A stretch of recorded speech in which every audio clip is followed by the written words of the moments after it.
Hi, I'm Karen. Thanks for joining me. Today we're going to talk about how to pick out a really great cutting mat for you if you're going to go into the world of quilting. And I hope you're going to join me on this journey in my Cut, Sew, Grow course. I have right here, this is one of the biggest mats I've ever owned because I finally have the space for a large mat. This is a 24 inch wide by 36 inch long mat. This is the Riley Blake Cut, Sew, Repeat mat. Unfortunately is no longer available, but I love this mat and we're going to compare a few things.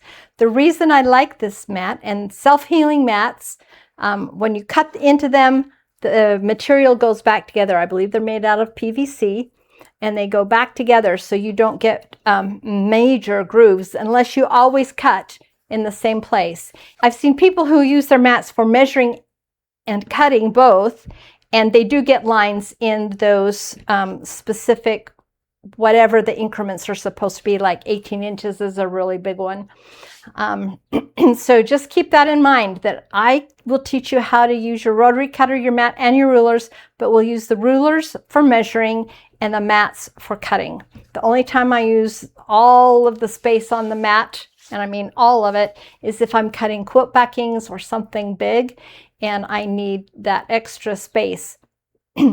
I love this mat because it's white on one side, and you can see that you know, a lot of fabrics are going to show up. But if I bring in a white fabric, this white fabric does not show up very well.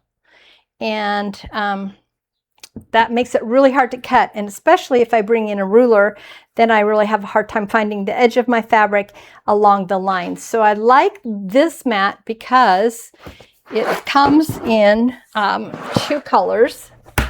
Black is on the other side. And then when I am cutting my light fabrics, I just have to flip my mat around and I can see where I need to be lining up my lines, and I can cut my fabric that way. So I love this. The other fabrics show up well too, but if I were cutting black or navy blue, I would use the white side for sure, because this is just too dark for a lot of things.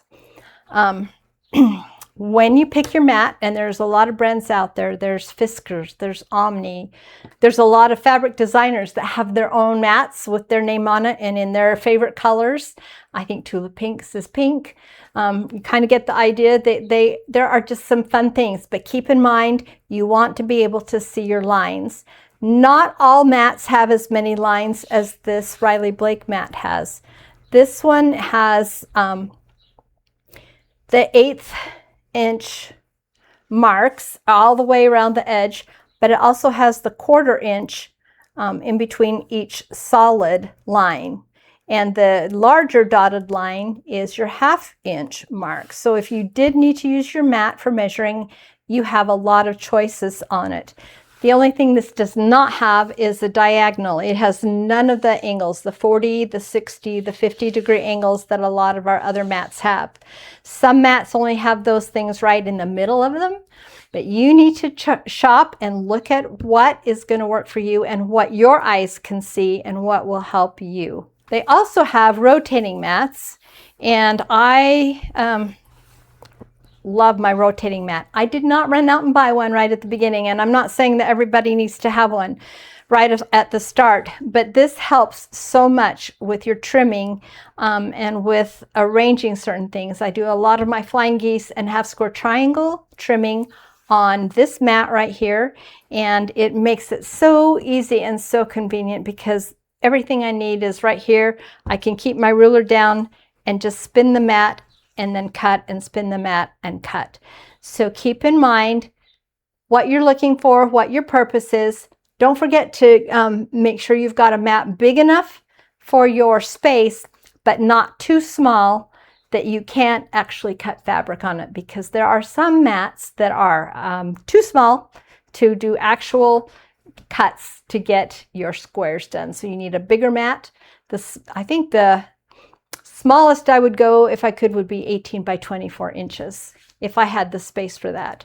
I don't like the bigger rotating mats than the 12-inch because they bump into my tummy when I spin them. Okay, If you have any questions or any more comments that you'd like to share and ask, go ahead and put them in the comments below, and I'll see you in the next video. Bye.